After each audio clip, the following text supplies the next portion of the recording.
appris que le président Laurent Gbagbo n'est pas sur la liste électorale. Et nous lançons un appel. Et nous lançons un appel à Alassane Ouattara. Nous voulons dire au président, nous aimons tant notre pays. Nous sommes des démocrates. Et en tant qu'étudiants, nous avons le devoir de vous dire de mettre fin à votre manipulation. Nous estimons que la CEI est une structure responsable. Et nous voulons profiter de cela pour interpeller la CEI.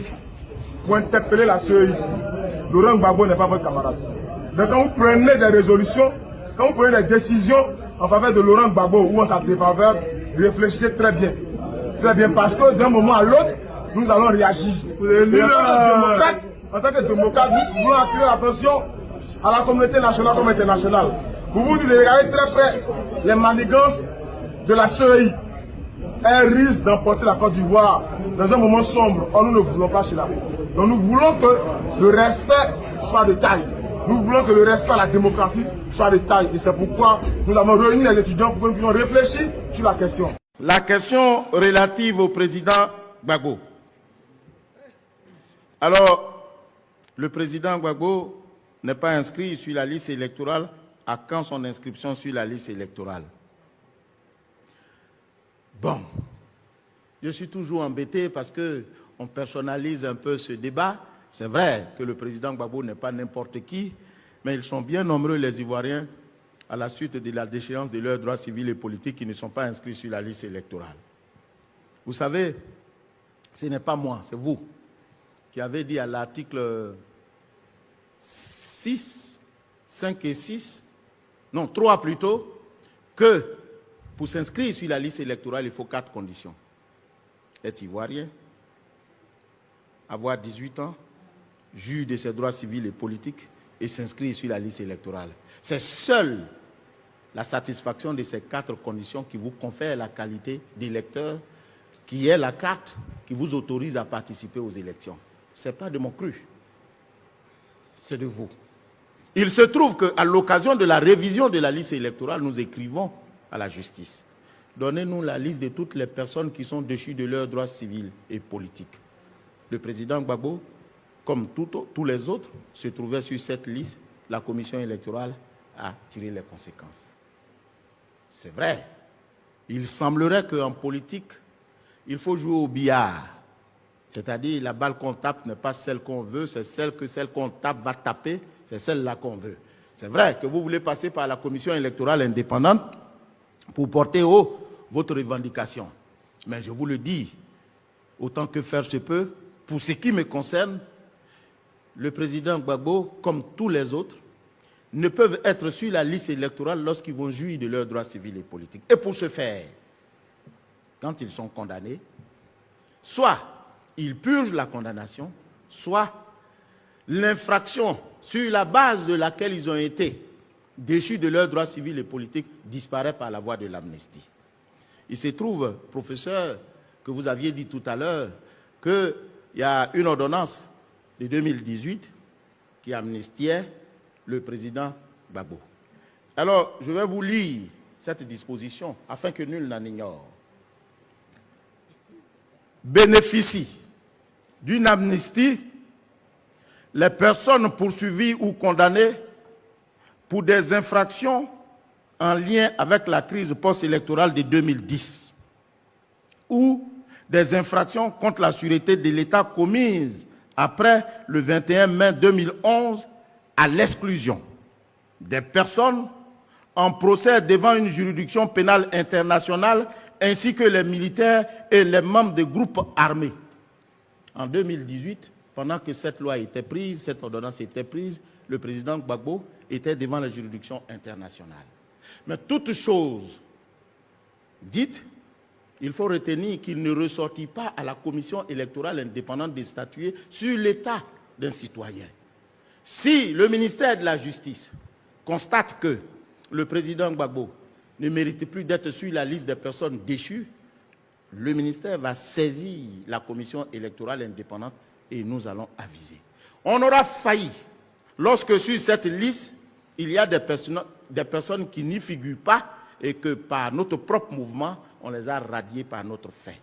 Mais tant qu'il sera sur cette liste, c'est vous qui allez me reprocher de le remettre sur la liste électorale alors qu'il ne mérite pas d'y être. Donc voilà, nous sommes tenus par la rigueur de la loi dont vous êtes les initiateurs. Vous savez très bien que Gbagbo Laurent va se servir de la FESI en 2025 à l'approche des élections pour faire sortir les élèves et étudiants de Côte d'Ivoire pour une grande marche où lui-même sera en tête. Il va inviter les médias internationaux jusqu'à la CI pour qu'on puisse inscrire son nom sur la liste électorale. Parce qu'on sait bien que le dernier plan de Gbagbo, c'était de faire sortir les élèves et étudiants de Côte d'Ivoire. Vu que maintenant, en 2024, là, les gens ne veulent plus sortir comme ça.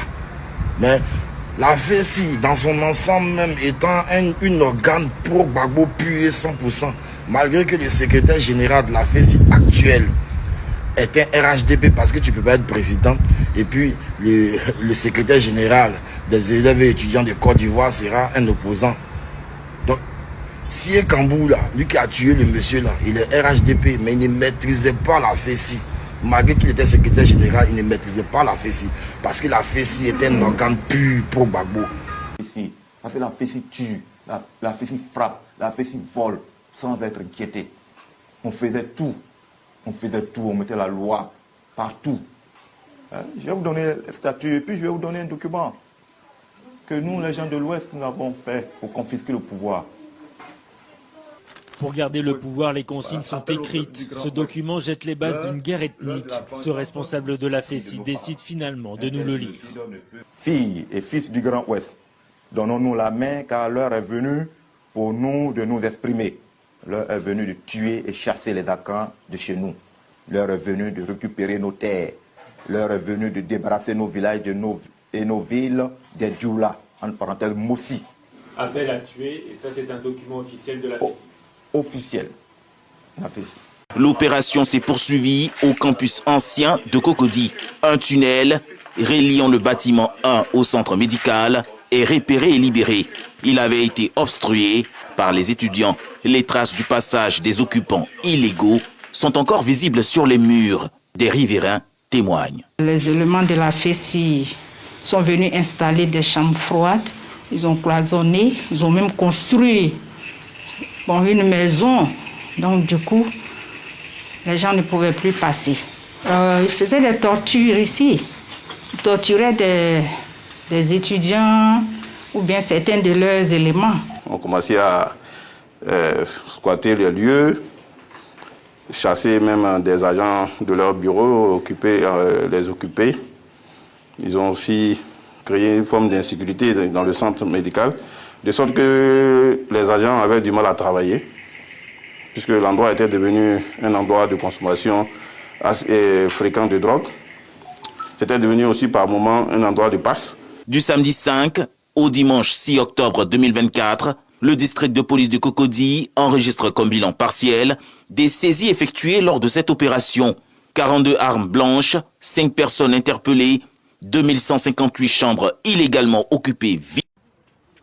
Les murs de la cité rouge d'Abidjan témoignent de l'âpreté des combats. Ce campus universitaire criblé de balles, c'était Fort Gbagbo, le QG de la FESI, un syndicat étudiant réputé pour agir comme une milice, celle de Mia Augustin. Aujourd'hui, ces jeunes affirment l'avoir échappé belle. Depuis la chute de Laurent Gbagbo, les miliciens ont déserté. Tous ceux qui répondaient au nom des ordres de Mia Augustin, tous ceux qui étaient des hommes en armes, qui étaient là sous la coupole de Mia Augustin, il n'y a présentement personne.